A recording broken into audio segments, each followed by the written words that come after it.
అందరికీ నమస్కారం. దక్షిణాయనం వర్ష ఋతువు శ్రావణమాసం శుక్లపక్షం షష్ఠి శనివారం. ఈరోజు చాలా విశేషమైనటువంటి రోజు. శ్రావణమాసంలో మొదటి శనివారం. ఈ శ్రావణమాసం స్వామివారి జన్మ నక్షత్రమైన శ్రవణ నక్షత్రంతో కూడి వస్తుంది. ఈరోజు అందరూ కూడా వెంకటేశ్వర స్వామిని విశేషంగా ఆరాధిస్తూ ఉంటారు. వ్రతాలు పూజలు చేస్తూ ఉంటారు. అయితే ఈరోజు అందరూ వెంకటేశ్వర స్వామి నామాన్ని జపించాలి. ఓం శ్రీ వెంకటేశాయ నమః అనే నామాన్ని జపించడం వలన వెంకటేశ్వర స్వామి ఆశీస్సులు ప్రాప్తిస్తాయి. కాబట్టి అందరూ కూడా ఈరోజు మంత్రబలంలో భాగంగా ఓం శ్రీ వెంకటేశాయ నమః, ఓం శ్రీ వెంకటేశాయ నమః అనే నామాన్ని జపించాలి. ఈ నామాన్ని జపించడం వలన వెంకటేశ్వర స్వామి అనుగ్రహం ప్రాప్తిస్తుంది మరియు కుటుంబంలో ఆరోగ్యం సంతోషం ప్రాప్తిస్తాయి. ఇక ఈరోజు మంచి మాట. మన జీవితంలో ప్రతి ఒక్క దానిని మంచిగానే స్వీకరించాలి. అసలు జీవితంలో ఏదైనా పొందాలి అంటే మంచి మార్గంలో పొందడానికే ప్రయత్నిస్తూ ఉంటాం కదా. ప్రేమతో పొందడం, మంచి మార్గంలో పొందడం వలన అది శాశ్వతంగా మనతో ఉండిపోతుంది.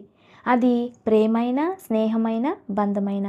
కానీ వైరాగ్యంతో, శత్రుత్వంతో, కోపంతో దేనిని పొందినా కూడా అది త్వరలోనే దూరమై జీవితాంతం మనకి బాధనే మిగిల్చి వెళ్తుంది. మనకి ఏదైనా కావాలి అంటే అదే అబ్బాయిలు అనుకోండి, కారో బైకో ఇలా ఏదో ఒకటి కావాలి అంటూ గొడవ పడుతూ ఉంటారు, కోపం చూపిస్తూ ఉంటారు, పెద్దవాళ్ళని బాధ పెడుతూ ఉంటారు. పరిస్థితులని అర్థం చేసుకోకుండా వాళ్ళని బాధ పెట్టి మీరు బాధపడుతూ, కోపంతో మీరు అనుకున్నది లభించినా కూడా లభించిన తర్వాత మీరు సంతోషపడుతూ ఉంటారు. కానీ మీరు గొడవపడి దేనినైనా ఎదుటివారి నుండి పొందారు అంటే అది కేవలం ఎదుటివారికి మీ మీద ఉండే ప్రేమ మాత్రమే. ఎందుకంటే మీరు అంత బాధ పెట్టినా, అర్థం చేసుకోకపోయినా వారు మీరు అడిగింది ఇస్తున్నారు అంటే వారికి మీ మీద ఉండే ప్రేమ, జాలి, దయ మాత్రమే. అందుకే ప్రతి ఒక్కరూ కూడా పరిస్థితులను అర్థం చేసుకోవడానికి ప్రయత్నించాలి. అహంకారంతోనో కోపంతోనో ఎదుటివారిని బాధపెట్టి మీరు కావాల్సింది పొందాలి అనుకోకూడదు. ఎదుటివారిని, వారి ప్రేమను అర్థం చేసుకోవాలి. అందుకే ఏదైనా ప్రేమతో పొందడానికి మాత్రమే ప్రయత్నించాలి. ఇదే ఈరోజు మంచి మాట. ఇక మన సాంప్రదాయం. మనం అందరం కూడా చీమలను చూస్తూ ఉంటాం కదా. ఇళ్లల్లో వచ్చినప్పుడు లక్ష్మణ రేఖ రాస్తూ ఉంటాం, ఇంకా పోవడానికి ఏవేవో చేస్తూ ఉంటాం. కొంతమంది అయితే చీమలు ఎక్కువైతే దరిద్రం అంటుంటారు, మరి కొంతమంది అదృష్టం అంటూ ఉంటారు. ఇలా ఒక్కొక్కరు ఒక్కొక్క విషయాన్ని పాటిస్తూ ఉంటారు. అసలు చీమల ద్వారా ప్రకృతిలో ఏం జరుగుతుంది అనేది మన పూర్వీకులు తెలుసుకునేవారట. సాధారణంగా బయట ఎండ ఎక్కువగా ఉన్నప్పుడు చీమలు ఇళ్లల్లోకి వస్తూ ఉంటాయట. ఎక్కడ చల్లదనం ఉంటుందో అక్కడ చీమలు జీవిస్తూ ఉంటాయట. అంటే అవి ప్రకృతిని అర్థం చేసుకొని తమ స్థానాలను మార్చుతూ ఉంటాయట. అదేవిధంగా కొందరు చీమలు కనబడితే లక్ష్మి అంటూ ఉంటారు. నిజంగా అది నిజమే. మన హిందూ సనాతన ధర్మంలో ఈ నల్ల చీమలు వాటి సంతానంతో పాటు ప్రయాణం చేస్తూ ఉంటే అటువంటి వాటిని చూడడం చాలా శుభప్రదమని శాస్త్రం తెలియజేస్తోంది. కానీ వాటిని ఇబ్బంది పెట్టడం అనేది మహాపాపమట. ప్రతి జీవి తమ సంతానం పైన ఎంతో ప్రేమను పెట్టుకొని ఉంటుంది. అవును కదా, మనం కూడా అంతే కదా. మన పిల్లలపైన ఎంతో ప్రేమను పెట్టుకొని ఉంటాం. ఏదైనా ఆపద కాలంలో కూడా మనకేదైనా పర్వాలేదు కానీ మన పిల్లలకి ఎలాంటి ఆపద రాకూడదని ఎంతకైనా త్యాగం చేస్తూ ఉంటారు. అంత ప్రేమ అనేది పిల్లలపై ఉంటుంది. అలాగే చీమలకి కూడా తమ పిల్లలపై అపారమైన ప్రేమ ఉంటుంది. ఆ పిల్లల రక్షణ కోసం అవి అటు ఇటు ప్రయాణం చేస్తూ ఉంటాయట. అటువంటి సమయంలో వాటికి హాని చేయడం లేదా వాటిని చంపడం చేస్తే అది మహాపాపం అవుతుందట. దానివలన మీ జీవితంలో మీరు ఎక్కువగా ప్రేమించేది ఏదైనా సరే దూరం అయ్యే అవకాశం కూడా ఉంటుందట. కాబట్టి ఇది అందరూ గమనించాలి. ఎప్పుడైనా ఏ సందర్భంలోనైనా పిల్లలతో ఉన్న వాటిని, అవి జంతువులు కావచ్చు, పక్షులు కావచ్చు, ఏవైనా సరే వాటిని గౌరవిస్తూ వాటికి ఏ ఆటంకాలు కలగకుండా కాపాడడానికే ప్రయత్నించాలి. లేదా మీకు ఇలా చేయడం అవ్వకపోతే కనీసం వాటి నుండి దూరంగా ఉండడానికైనా ప్రయత్నించాలి. అంతేగాని వాటికి ఎటువంటి ఆటంకం కలిగించకూడదు. అయితే ఎర్రచీమలు ఉంటాయి కదా, అవి మనల్ని కుడుతూ కరుస్తూ ఉంటాయి. కాబట్టి అవి రాకుండా పసుపు లేదా ఉప్పు లేదా లక్ష్మణ రేఖను ఉపయోగించి వాటి నుండి రక్షణగా దూరంగా ఉండాలి. ఎర్రచీమలు రాక్షస గుణంతో ఉంటాయి, అదే నల్లచీమలు దైవగుణంతో ఉంటాయి. అలా అని శాస్త్రం తెలియజేస్తుంది. అంటే హాని కలిగించేవన్నీ కూడా రాక్షస గుణంతో ఉంటాయి. ప్రకృతిలో 2 ఎనర్జీలు ఉంటాయట. ఒకటి నెగిటివ్ ఎనర్జీ, 2 పాజిటివ్ ఎనర్జీ. అలాగే నల్లచీమలు, ఎర్రచీమలు కూడా. కాబట్టి నల్లచీమలని ఎప్పుడూ రక్షించడానికి ప్రయత్నించాలి.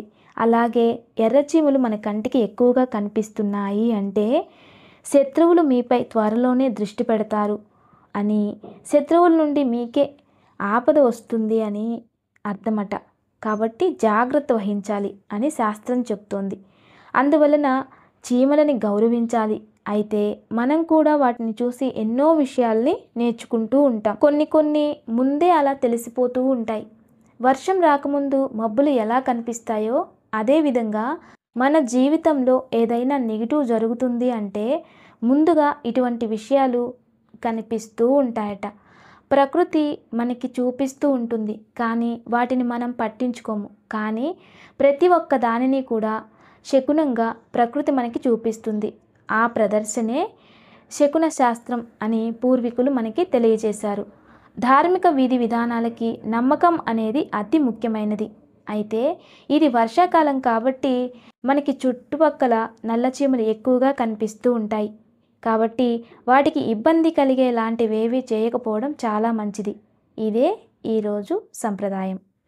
ఇక ఈరోజు శనివారం చాలా విశేషమైనటువంటి రోజు.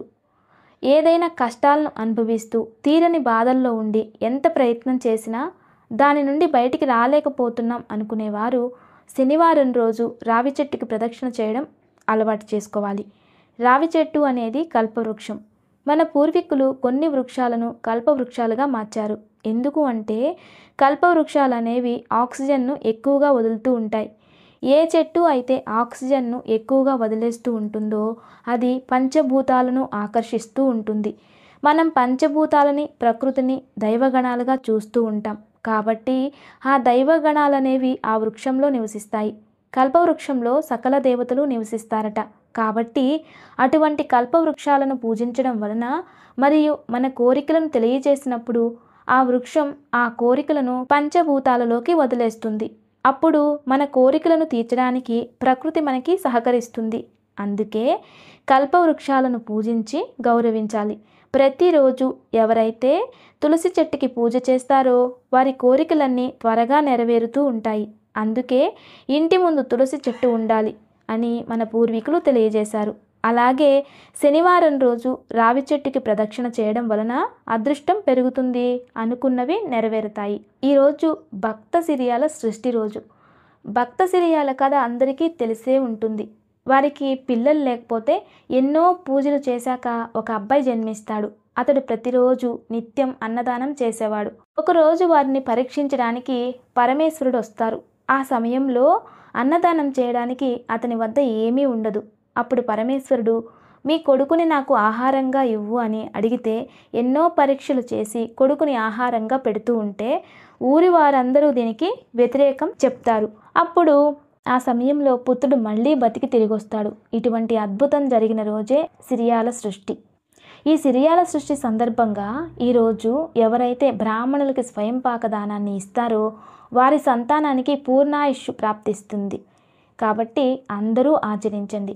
ఇక రేపు ఆదివారం సప్తమి. ఆదివారం రోజు సప్తమి వస్తే సూర్య సప్తమి అంటారు. ఆదివారం ఉదయాన్నే తెల్ల జిల్లేడు ఆకులపై గోధుమ పిండితో 2 ప్రమిదలు చేసి నెయ్యి పోసి వెలిగించి సూర్యుడికి వాటితో హారతి చేసి సూర్యాష్టకం కానీ ఆదిత్య హృదయం కానీ చదువుకోవాలి. దీనివలన ఆరోగ్యం ప్రాప్తిస్తుంది మరియు పితృదోష నివారణ జరుగుతుంది. కాబట్టి తప్పక ఆచరించండి. యోగక్షేమం. అపమృత్యు దోషాలు దూరమయ్యేందుకు ఈరోజు సాయంత్రం శనైశ్వర ఆలయంలో స్వామివారిని ఆవ నూనెతో అభిషేకించాలి. ఇంటికి వచ్చాక కాళ్ళు కడుక్కోవాలా అనే సందేహం లేదు. అలాంటి నియమాలేమీ లేవు. ఆలయానికి వెళ్ళే వీలు లేనివారు ఇంట్లో పరమేశ్వరుడి ముందు ఆవ నూనెతో దీపారాధన చేసి మహామృత్యుంజయ మంత్రాన్ని పఠించాలి. నమస్తే. Thanks for watching.